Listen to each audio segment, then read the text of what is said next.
ভিন রাজ্যে বাঙালি শ্রমিকের মৃত্যু, একাধিক শ্মশানে বাঙালি বলে দাহ করতে দেওয়া হলো না মৃতদেহ। 3 দিন পরে মৃতদেহ বাড়িতে ফিরল। বাঙালি শ্রমিক মরেও শান্তি নেই। ভিন রাজ্যে 3 দিন পরে পচা গলা মৃতদেহ অ্যাম্বুলেন্সে করে পাঠিয়ে দেওয়া হলো এ রাজ্যে। স্ট্যালিনের তামিলনাড়ুতে ফের অমানবিক দৃশ্য সাক্ষী থাকলো এ রাজ্যের বাঙালি শ্রমিকের পরিবার। উত্তর চব্বিশ পরগনার বসিরহাট মহকুমার টাকি পৌরসভার 1 নম্বর ওয়ার্ডের মেউকাটি পালপাড়ার বাসিন্দা বছর 53 নীলমণি ঘোষ তামিলনাড়ুতে দীর্ঘ 12 বছর ধরে একটি কাপড়ের ফ্যাক্টরিতে কাজ করতেন বলে জানা গিয়েছে। তিনি গত 2 মাস আগে বাড়িতে এসেছিলেন। এখানে আসলে তিনি অসুস্থ হয়ে পড়েন। তারপরে বসিরহাট স্বাস্থ্য জেলা হাসপাতালে চিকিৎসা হওয়ার পর একটু শারীরিক অবস্থার উন্নতি হওয়ায় তিনি ফের তামিলনাড়ুর কুমারা পার্লামে চলে যান কাজের জন্য। গত 18 তারিখে ওই কাপড়ের কারখানার সিঁড়িতে উঠতে গিয়ে পা পিছলে মাথা ফেটে যায় তার। তাকে হাসপাতালে ভর্তি করলে তার শারীরিক অবনতি হয় এবং পরবর্তীতে তার মৃত্যু হয়। তখন কারখানার মালিক মৃত নীলমণির পরিবারের সদস্যকে ফোন করে বিষয়টি জানান। পরিবারের লোক মালিক পক্ষকে বলেন তামিলনাড়ুতে তার দেহ দাহ করার জন্য। মৃতের দাদা অসিত কুমার ঘোষ এবং পরিবারের অন্যান্য সদস্যদের সম্মতিতে তামিলনাড়ুতে দাহ করার জন্য মালিক পক্ষ বিভিন্ন শ্মশানে মৃতদেহ নিয়ে ঘুরে বেড়ালেও বাঙালি শ্রমিকের মৃতদেহ বলে কেউ দাহ করতে রাজি হননি। 3 দিন পরে তামিলনাড়ু থেকে অ্যাম্বুলেন্সে সোজা গতকাল অর্থাৎ বৃহস্পতিবার 21শে আগস্ট টাকির পালপাড়ায় ঘোষ পরিবারের মৃতদেহ পাঠিয়ে দেওয়া হয়। ইতিমধ্যে মৃতদেহ পচন ধরেছে, দুর্গন্ধ জীবাণু ভরে গেছে। তাই দ্রুত মৃতের পরিবার সদস্যরা টাকি হাসপাতালে নিয়ে গেলে ডেথ সার্টিফিকেট দেখেন। তারপর শুক্রবার ভোররাতে শ্মশানে দাহ করলে মৃতের দাদার অভিযোগ, যেখানে আমরা তামিলনাড়ুতে দাহ করার সম্মতি দিলাম পুলিশ প্রশাসনকে, এই বিষয়ে জানালাম, তারপর আমার ভাই বাঙালি শ্রমিক হওয়ার কারণে তার মৃতদেহ কেউ সৎকারটুকু করতে দিল না।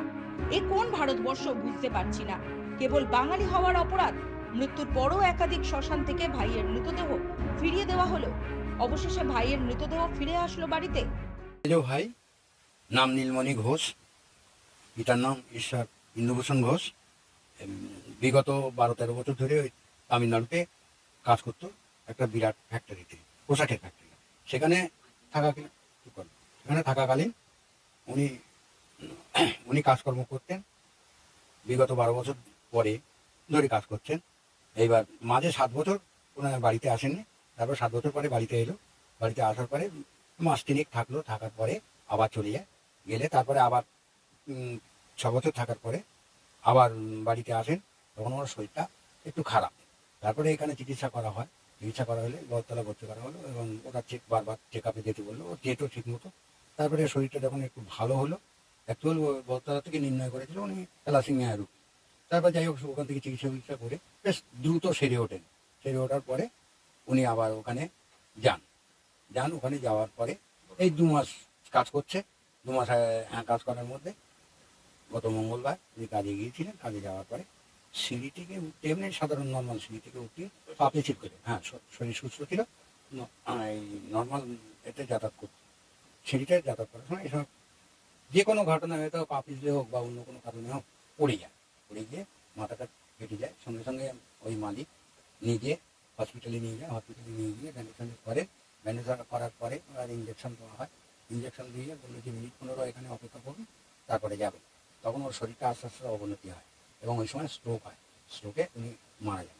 তারপরে ওখান থেকে মারা যাওয়ার পরে আমাদের এখানে ফোন করে, বাড়িতে ফোন করার পরে সেই ফোনটা আমার নাতনি ফোনটা ধরার পরে ও পড়তে যাওয়ার পথে বাড়ি ফিরে আসে। সেই সময় ফোন করে।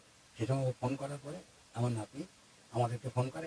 আমাদের ভাই বোন কেউ প্রথমে বিশ্বাস করতে চায়নি। পরে যখন বিশ্বাস করে তখন 7টা সাড়ে 7টার সময় ওর প্রয়োজনীয় ওর কাছে যে সমস্ত ডকুমেন্টস ছিল, সেই আধার কার্ড, রেশন কার্ড বা ওর ফটো দিয়ে করলেন।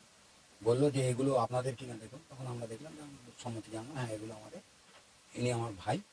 তারপরে ওরা আমাদের কাছ থেকে 4টে নাম্বার নেয়, ফোন নাম্বার নেওয়ার পরে ওরা বললো যে আপনার যদি সম্মতি দেন, কারণ এখান থেকে অনেকটা দূর, প্রায় 4600 কত কিলোমিটার, 20 কিলোমিটার দূরে। তা এখান থেকে নিয়ে যাওয়ার পরে তবে আপনার যদি সম্মতি দেন, আমরা এখান থেকে সৎকার করতে পারি, আপনার বাড়িতে একটা কাজ করে দেবেন। যখন এই কথা বললো তখন আমি বললাম হ্যাঁ আপনারা এটা করুন। হ্যাঁ, আমি ভাই বোনকে ডাকার পরে বা একটা আলোচনা সাপেক্ষে ভাই বোনরা সম্মতি দিলে আমরা ওনাকে সম্মতি জানাই যে হ্যাঁ আপনারা করুন। তারপরে ওরা সরকারি নিয়ম মাফিক 2 ঘন্টা অপেক্ষা করার পরে ওরা হসপিটাল থেকে একটা সার্টিফিকেট আর ডিসচার্জ সার্টিফিকেট দেয়। তারপরে আমাদের সম্মতি পেয়ে ওরা ওই রাত 10:30টার সময় ওরা ওখান থেকে বিভিন্ন শ্মশানে নিয়ে যায়, কিন্তু ওখানে দাহ করতে দেওয়া হয়নি। দাহ করতে দেওয়া হয়নি প্রথম কথা হচ্ছে আমরা বাঙালি ছিলাম, আর ওরা তামিল বা মালায়ালাম ভাষায় কথা বলছে, এগুলো আমরা বুঝতে পারছি না বা জানতে পারছি না। দোভাষীর মাধ্যমে আমরা জানতে পারলাম যে এখানে বাঙালি বলে এখানে কোনো রকম এটা করা হবে না।